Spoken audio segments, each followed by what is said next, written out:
Hello and welcome everyone. Myself Bhagyashree. Today we are going to start our new topic, that is illustrations of CMA final paper number 19, study note number 15. In that profitability analysis, so उसके जो भी illustrations है वो अभी हम लोग start करेंगे. So today we will solve illustration number 1. The total overhead expenses of a factory are 4,46,380. Taking into account a normal working of the factory, okay, overhead was recovered in the production at 1.25 per hour. Okay, total overheads हम लोग का दिया है 4,46,380 और जो भी recovery rate है मतलब एब्जॉर्प्शन का रेट है, this is the absorption rate, that is 1.25 per hour.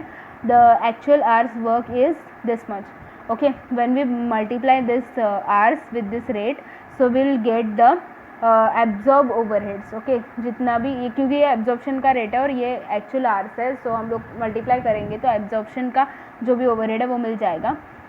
How would you proceed to close the books of accounts, assuming that besides the 7,800 units produced, to which 7,000 were sold and there was a equivalent units in the WIP. Okay, so 7,800 units were produced, उसमें से 7,000 sold हो गया और 200 हम लोग का WIP में है, equivalent units of WIP. Okay, on investigation it was found that 50% of unabsorbed overheads was on account of increase in the cost of indirect materials and direct labor. Okay, so जो भी हम लोग का unabsorbed cost आएगा उसका 50% जो है वो क्यों हुआ है. See, increase in the cost of material and direct labour.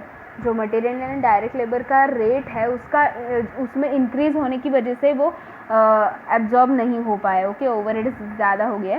तो ये क्या है ना, नॉर्मल है. ये जो कॉस्ट है वो नॉर्मल है क्योंकि मटेरियल में इंक्रीज़ होना या फिर लेबर में इंक्रीज़ होना उसके कॉस्ट में, it's a normal thing. Okay, increase in material and increase in direct labour, sorry indirect labour, these are the normal things. So this 50% will give us a normal cost, but the remaining 50% due to the factory inefficiency. So inefficiency is not a normal thing. Okay, so this 50% will be abnormal, will give us a abnormal cost. Also give the profit implicated on the method suggested. Okay, so implications. Okay, so इसमें क्या है ना कि profit implications क्या होगा method suggested, उसका भी हम लोग को बताना पड़ेगा लास्ट में. Okay, so first of all we have to find out the under absorption और the over absorption of the overheads. Okay, for that see this is the formula, difference in absorption. Okay, first of all absorb overhead minus actual overhead, तभी तो पता चलेगा ना कि हम लोग का अंडर एब्जॉर्प्शन हुआ है कि ओवर एब्जॉर्प्शन हुआ है. सी, these are the actual overheads, that is 4,46,380 because total overhead of the expenses of the factory बोला है तो ये actual है. उसके बाद ये रिकवरी रेट, रिकवर्ड बोला है, सो ये रिकवरी रेट है यानी कि एब्जॉर्प्शन रेट है. और एक्चुअल आवर्स हम लोग का इतना है 2,93,104. तो ये मल्टीप्लाई करेंगे तो हम लोग को एब्जॉर्ब ओवरहेड मिल जाएगा और ये एक्चुअल ओवरहेड है. सो first of all absorb overhead, that is rate is ₹1.25 per hour है ना, और आर्स हम लोग को दिया है 2,93,104. Okay, these are the hours minus actual is 4,46,380. Okay, 4,46,380. So simply will multiply this 1.25 multiplied by 293,104, that is 3,66,380 rupees. 3,66,380 minus this amount, that is total overheads, that is actual overheads, 4,46,380. 3,66,380 minus 4,46,380, 80,000 minus में आ रहा है, minus में आ रहा है. Okay, 80,000 minus यानी कि क्या, हम लोग का क्या हो रहा है, ये अंडर एब्जॉर्ब हो रहा है, अंडर एब्जॉर्प्शन, इसीलिए माइनस आ रहा है. सी एक्चुअल ओवरहेड्स हम लोग का कितना था 4,46,380, लेकिन एब्जॉर्ब कितना हुआ है 3,66,380। इसका मतलब कम एब्जॉर्ब हो रहा है, कम यानी कि अंडर, इसीलिए 80,000 का अंडर एब्जॉर्प्शन हो रहा है, मतलब 80,000 कम एब्जॉर्ब हुआ है। Okay, there is a less absorption that is by 80,000, so this is the under absorption. Now we have to show the bifurcation of normal cost and abnormal cost. See this para. On the investigation, it was found that 50% of the unabsorbed overhead, which is now 80,000, unabsorbed overhead हम लोग का आया 80,000, उसका 50% हम लोग को बोला है कि this is due to the increase in material and labor. Okay, so this is the normal, and another 50% is due to the factory inefficiency. So this is the abnormal. This is normal, this is abnormal. Okay, so we have to bifurcate that. Okay, so इसके लिए हम लोग को क्या करना है, सी ये जो 80,000 है उसका 50%, okay 50%, first one is normal, second one is abnormal.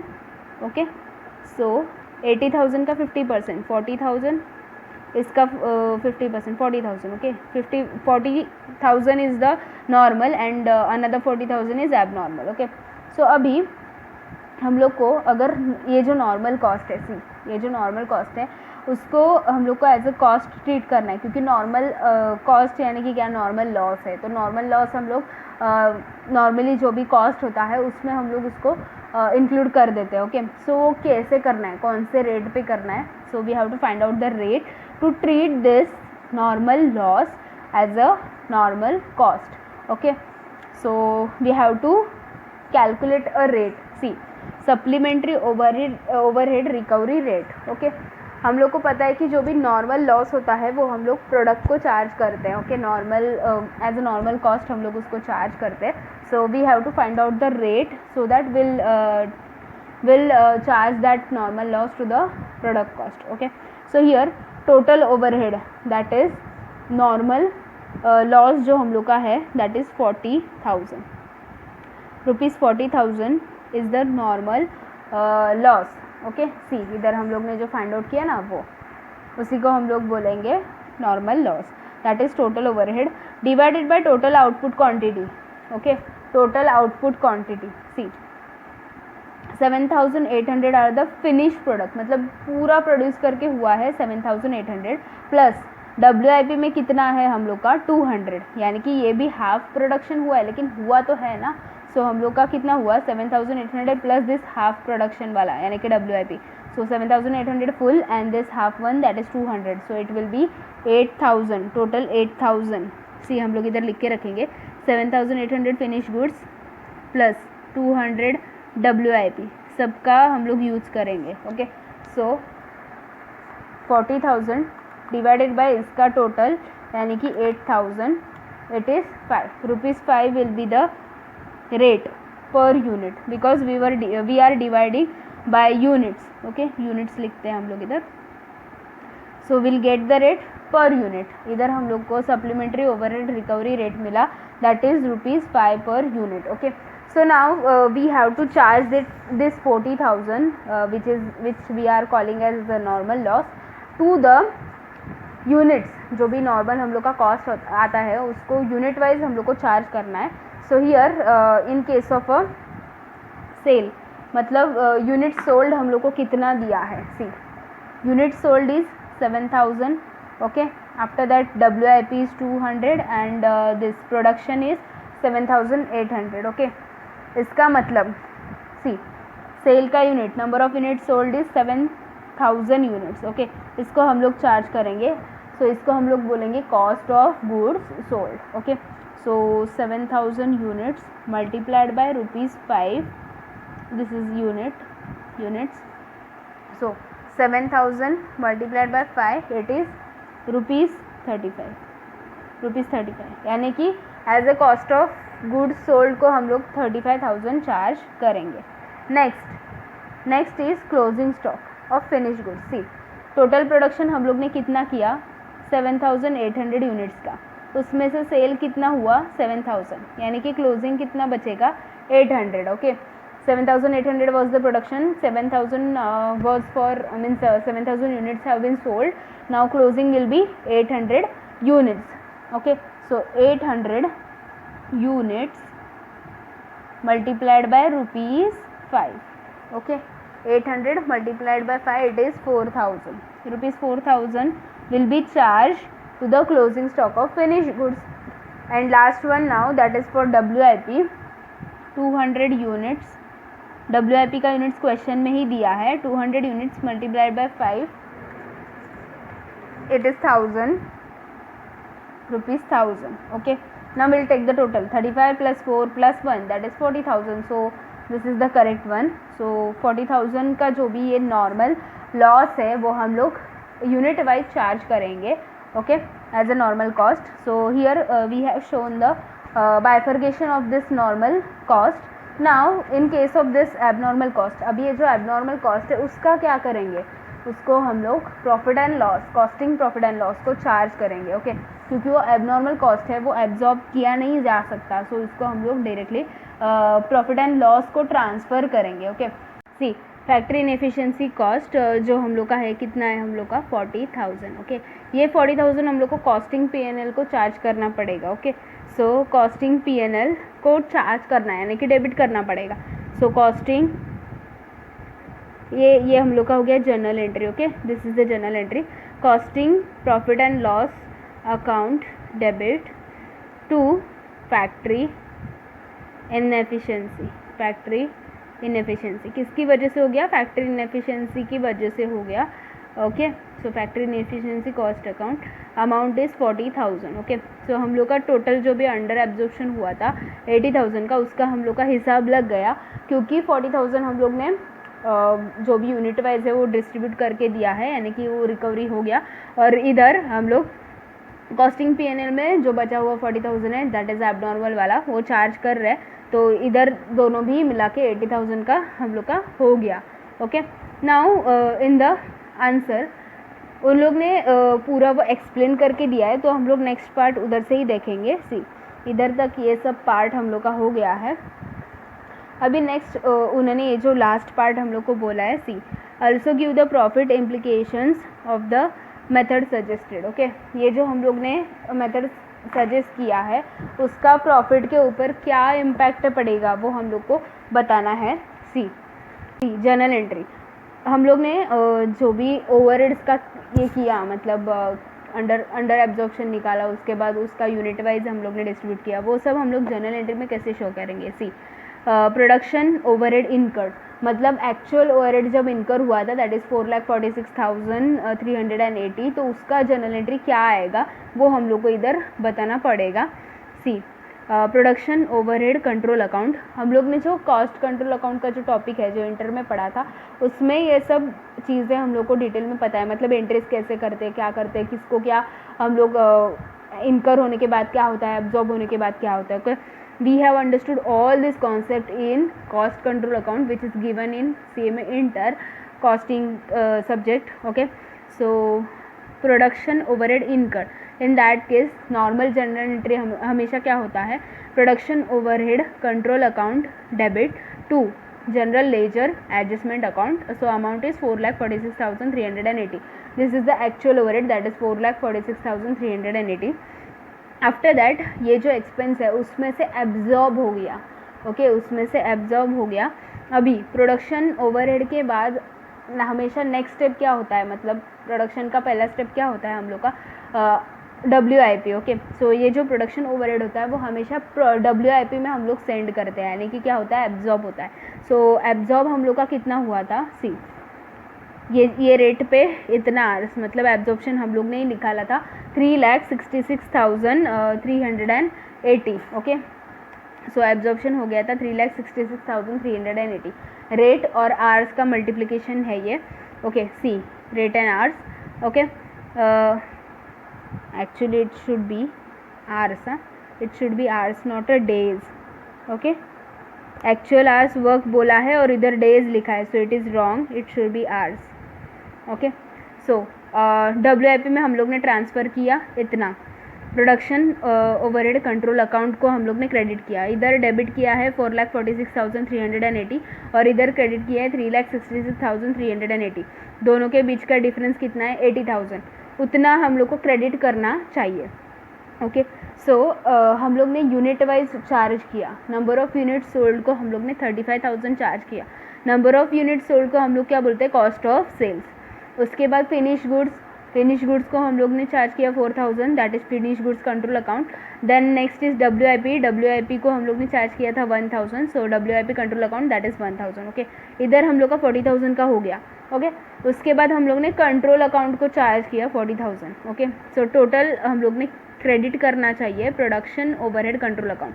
Book में फैक्ट्री दिया है, ऊपर प्रोडक्शन यूज़ किया है, नीचे फैक्ट्री यूज़ किया है, तो इसीलिए चेंज करना चाहिए इधर production overhead control account. So total is 80,000।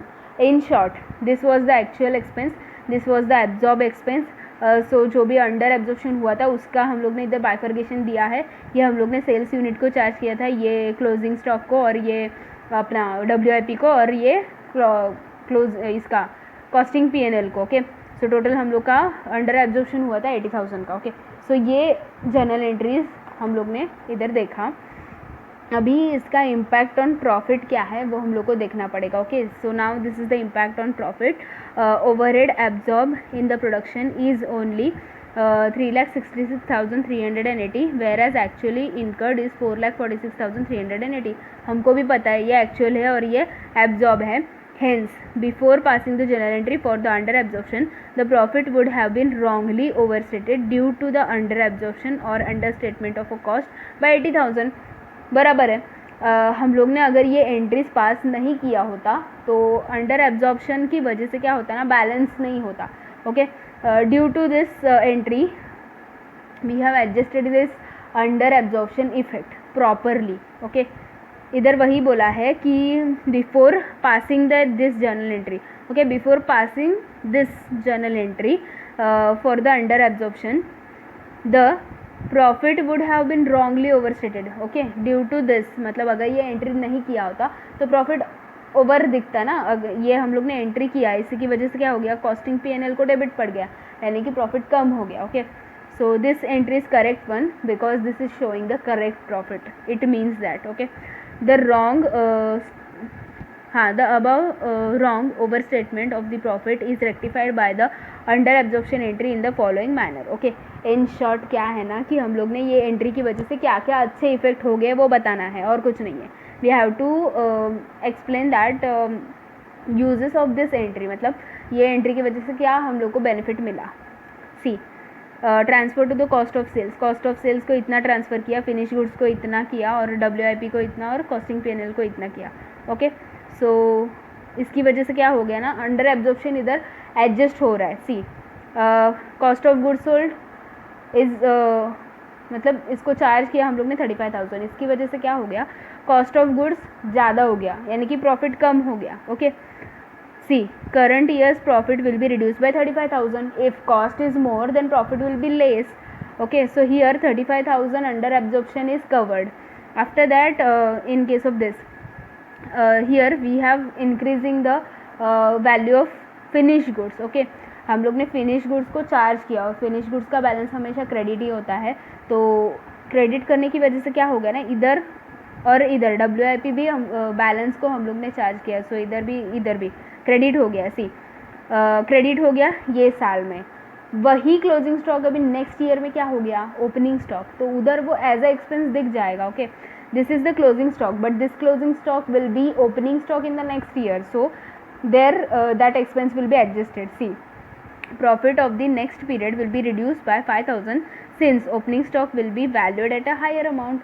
This is the closing stock current year's closing stock it is, but it will be opening stock in the next year, so this 5,000 will be adjusted in the next year as a expense. Now costing P&L, so costing P&L को तो हम लोग ने directly debit ही कर दिया है, तो इसकी वजह से क्या हो गया, प्रॉफिट कम हो गया। we have debited this 40,000 to the costing P&L, so our profit is reduced by 40,000. Profit of the current period will be reduced by 40,000. okay so here we have explained that we have reduced the profit by 40,000 by charging this 40,000 to the costing P&L. okay So this is just explanation of means how this entry is useful for us, उसका जो भी explanation है वो इधर दिया हुआ है. इतना कुछ एग्जाम में तो आएगा नहीं, लेकिन ये हम लोग के अंडरस्टैंडिंग के लिए है. ज़्यादातर हम लोग का इधर तक ही आएगा अगर क्वेश्चन दिया तो. I don't think so that such lengthy question will come in the exam. If they want to ask the question on this, then they will ask up to this only. After that, you may explain all these things in 1 or 2 lines or in the little paragraph. Okay. So here we have completed illustration number 1. If you found this video helpful, then please like the video. Do share with your friends. Subscribe my channel and press the bell icon to get more updates. And please check my channel's playlist to get more videos on various topics. Thanks for watching, friends.